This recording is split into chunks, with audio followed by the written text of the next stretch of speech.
In the quiet early hours of Christmas morning in 1945, a fire consumed the Sodder family home in Fayetteville, West Virginia. What should have been a tragic but straightforward story of a house fire turned into one of the most perplexing mysteries in American history. Despite the devastating loss of their home, George and Jenny Sodder emerged from the flames with only 4 of their 10 children. The remaining 5 children were never found, their bodies absent from the ashes, their fate unknown. This eerie event, shrouded in conflicting accounts, strange occurrences, and unresolved questions, has captivated and puzzled investigators, amateur sleuths, and true crime enthusiasts for decades. The Sodder family was well known in Fayetteville, West Virginia. George Sodder, born Giorgio Soddu in Tula, Sardinia, Italy, was an Italian immigrant who came to the United States at the age of 13, seeking better opportunities. He eventually settled in Fayetteville, where he started a successful trucking business, hauling dirt, coal, and other materials throughout the area. George was industrious and ambitious, traits that helped him establish a stable life in his new country. Jenny Cipriani, also an Italian immigrant, was born in 1899 and came to the United States with her parents.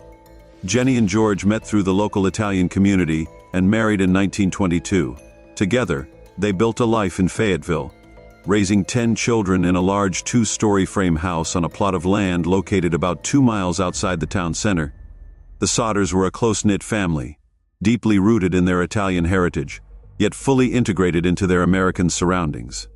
George was known for his strong opinions, particularly regarding his disdain for the Italian dictator Benito Mussolini.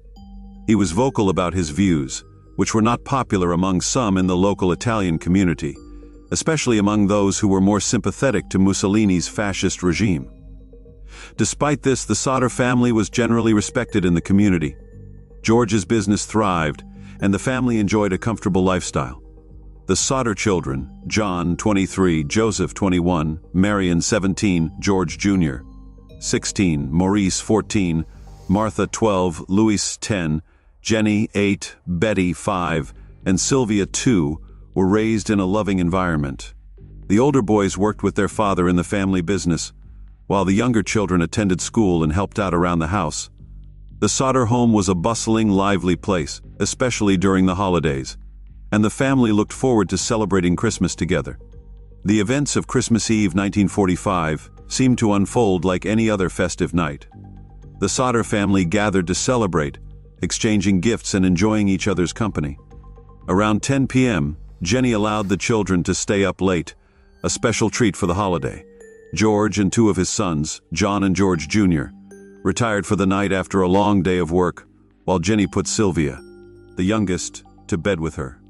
The older children were still up, playing with their new toys. At approximately 12:30 a.m., Jenny was awakened by the sound of the telephone ringing. She went downstairs to answer it and was met with an unfamiliar female voice asking for someone Jenny didn't know. When Jenny informed the caller that they had the wrong number, she noticed something strange. All the lights were on, the curtains were open, and the front door was unlocked. Things that were typically not left that way before going to bed. She saw the older children asleep on the couches, assuming they had fallen asleep after she went to bed, and she turned off the lights, locked the door, and returned to bed herself. About 30 minutes later, Jenny was again awakened, this time by a loud bang on the roof followed by a rolling sound. Not thinking much of it, she drifted back to sleep, only to be awakened once more, this time by the smell of smoke.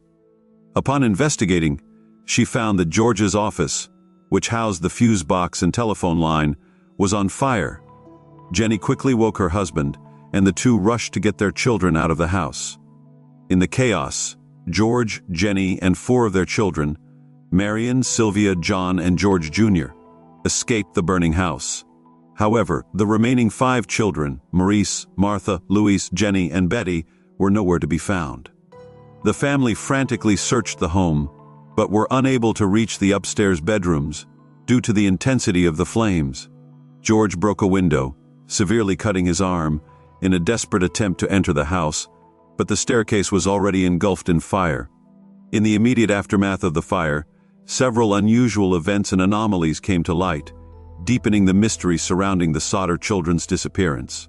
As the fire raged, George attempted to save his children by any means necessary, but every effort was thwarted by strange and inexplicable obstacles.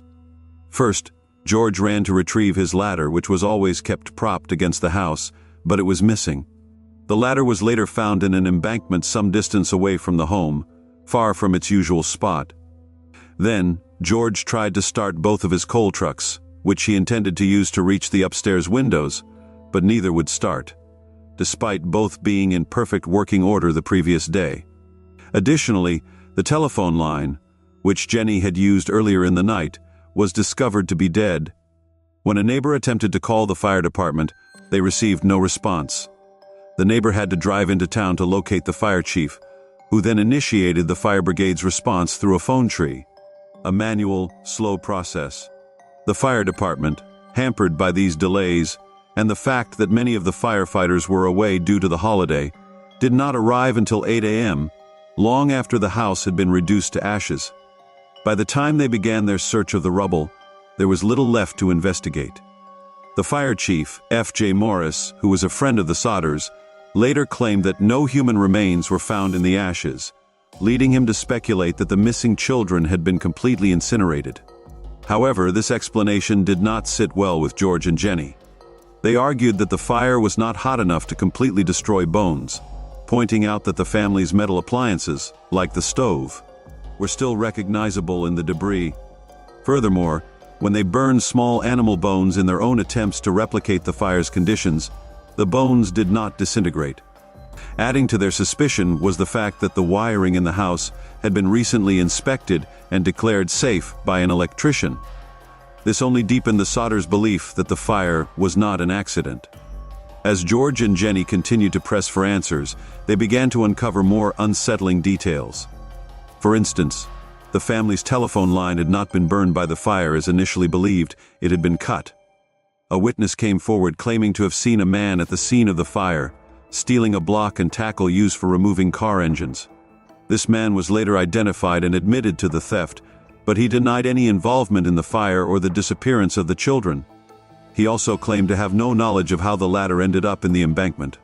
Moreover, a witness claimed to have seen a car with Florida license plates leaving the Sodder home area at the time of the fire. There were also reports of sightings of the children in the days and weeks following the fire, with some saying they had seen the children in the company of unknown adults, further fueling the theory that they had been kidnapped. As the ashes cooled, the investigation into the fire and the fate of the Sodder children began. However, the results were confusing and inconsistent, adding to the mystery.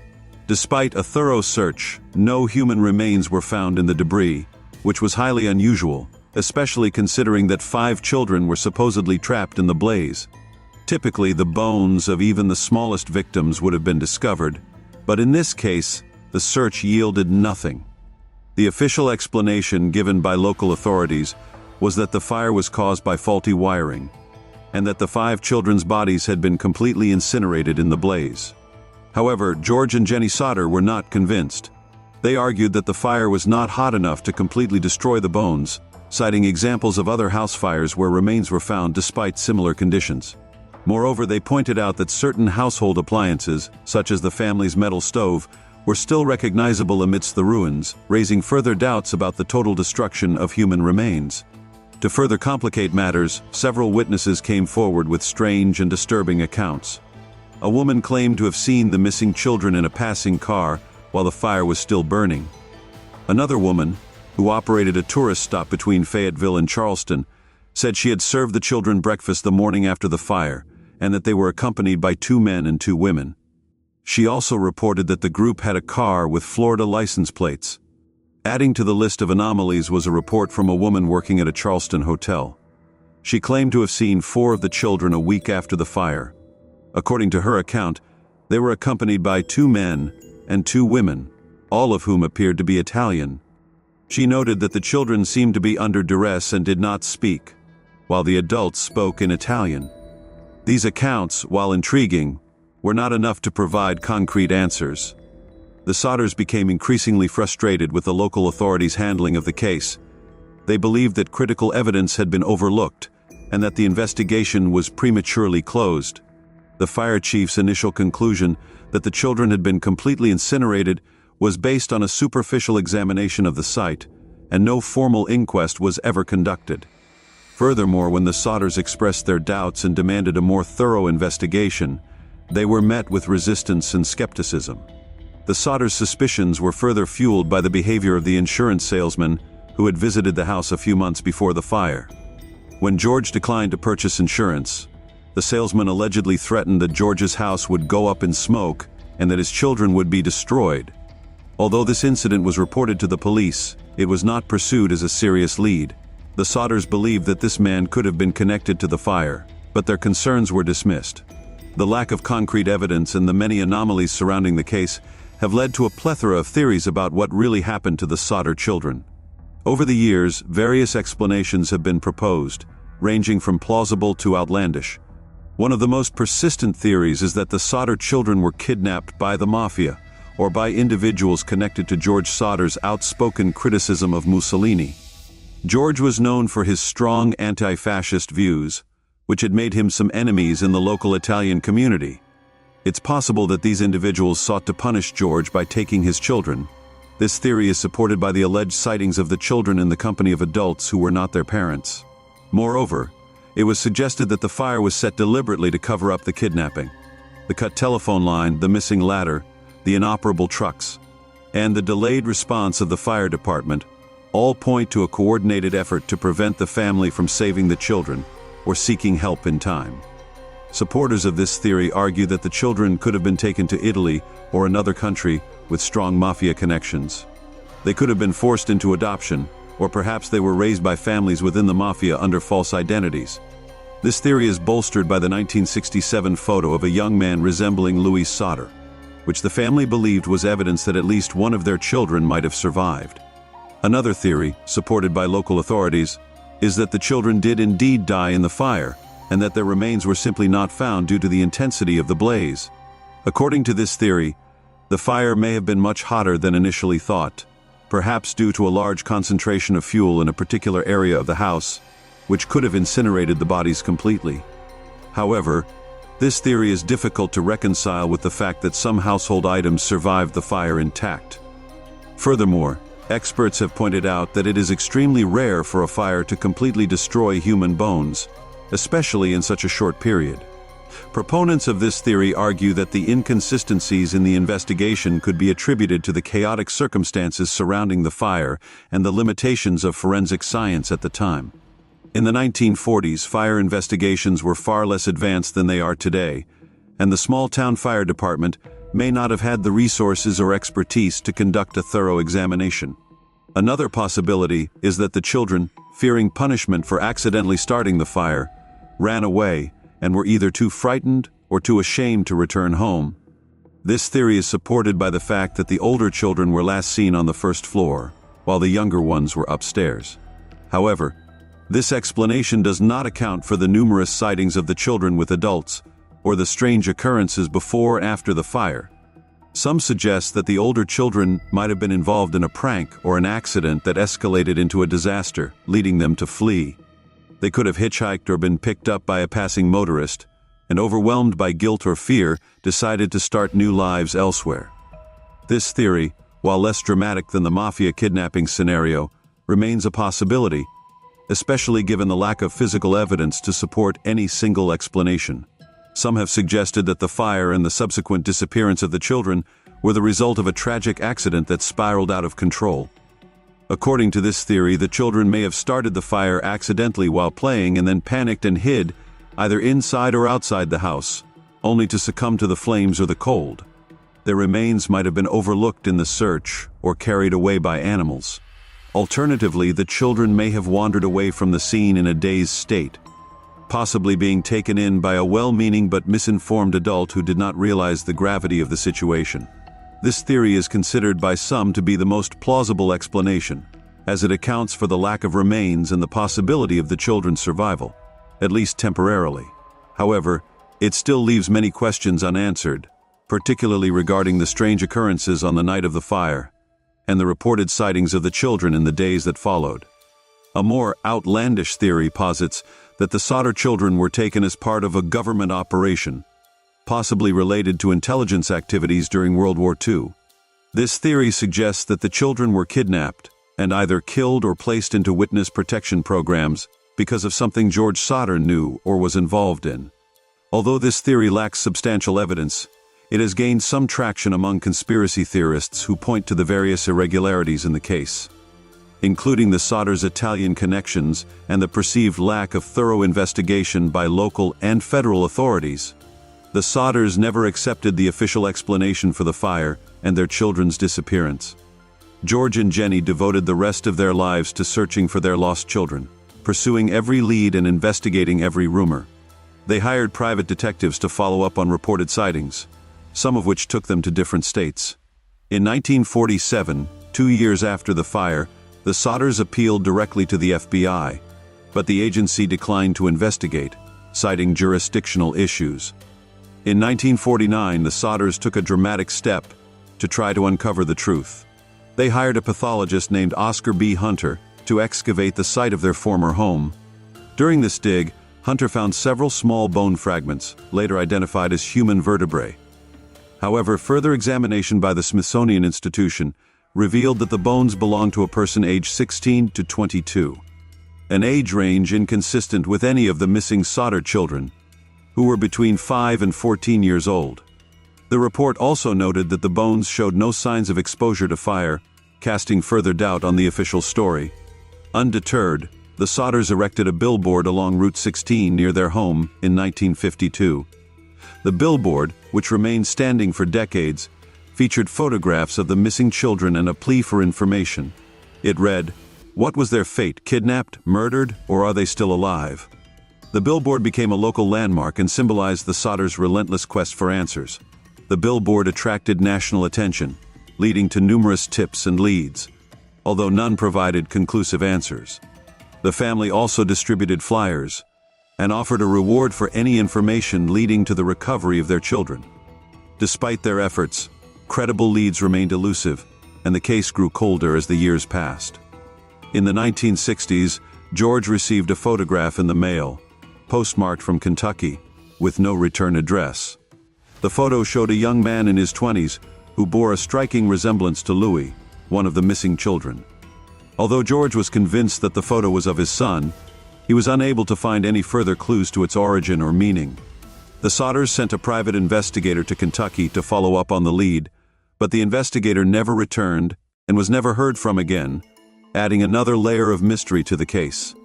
The photo, which was later enlarged and displayed on the billboard, became another heartbreaking piece of the puzzle, a possible glimpse into what might have happened to the missing Sodder children. The Sodders continued to live in Fayetteville, raising their remaining children and maintaining their trucking business. However, their lives were forever marked by the tragedy. Jenny, who wore black for the rest of her life in mourning, kept the family's search alive until her death in 1989. She maintained a garden at the site of the former house and surrounded it with a fence to keep it as a place of remembrance. Each day, she would tend to the garden and keep the porch light on in case her children returned home. George, too, was consumed by the search for answers. He passed away in 1969, leaving behind a legacy of unanswered questions and unfulfilled hopes. The surviving Sodder children and their descendants have continued the search, but they too have been unable to find any conclusive answers. The Sodder children's disappearance has become one of the most enduring mysteries in American true crime history. The case has inspired numerous books, articles, and documentaries, and it continues to be a subject of fascination for both professional and amateur sleuths. The story embodies the universal themes of loss, hope, and the search for truth, resonating with audiences across generations. In many ways, the Sodder case is emblematic of the uncertainties and anxieties of the post-World War II era, a time when families were trying to rebuild their lives amid the lingering shadows of conflict. The case also highlights the challenges of law enforcement in small towns during that period, where resources were limited and investigations were often hampered by local politics and personal biases. The Sodder family's relentless pursuit of answers also underscores the deep bond between parents and their children. Despite overwhelming odds, George and Jenny Sodder never gave up hope, their love for their missing children driving them to seek the truth until their dying days. Their story is a powerful reminder of the lengths to which parents will go to protect and find their children, even when all hope seems lost. In recent years, the advent of digital technology and the rise of online communities dedicated to solving cold cases have breathed new life into the Sodder mystery. Websites, forums, and social media platforms have become hubs for discussion and investigation, with users sharing theories, analyzing old evidence, and even proposing new lines of inquiry. Some have suggested using modern forensic techniques, such as DNA analysis, to examine the remains found during the 1949 excavation. Others have called for a re-examination of the case files, hoping that advances in investigative methods might reveal new clues. However, with so much time having passed and key evidence lost or destroyed, the chances of solving the mystery remain slim. Yet, the Sodder case continues to capture the imagination of those who hear it, serving as a poignant reminder that some questions may never be answered. But the pursuit of truth is a quest that transcends time and place. Nearly 8 decades after the fire, the mystery of the Sodder children's disappearance remains unsolved. The case is a haunting reminder of the anguish that can result when loved ones vanish without a trace, and the lengths to which families will go in search of the truth. Despite numerous theories, investigations, and purported sightings, the fate of Maurice, Martha, Louis, Jenny, and Betty Sodder remains one of America's most enduring unsolved mysteries. The story of the Sodder children is not just a tale of a tragic fire. It is a story of unresolved grief, relentless determination, and the enduring hope that one day the truth will come to light. As time passes, the chances of solving this mystery grow slimmer, but the Sodder family's unwavering quest for answers serves as a powerful testament to the strength of the human spirit. The case continues to fascinate and baffle those who encounter it, reminding us that not all stories have tidy endings, and that some questions may never be answered. Yet, as long as people are captivated by mysteries, the story of the Sodder children will remain alive, a ghostly presence in the annals of true crime, and the collective memory of those who seek to uncover the truth. No matter how elusive it may be,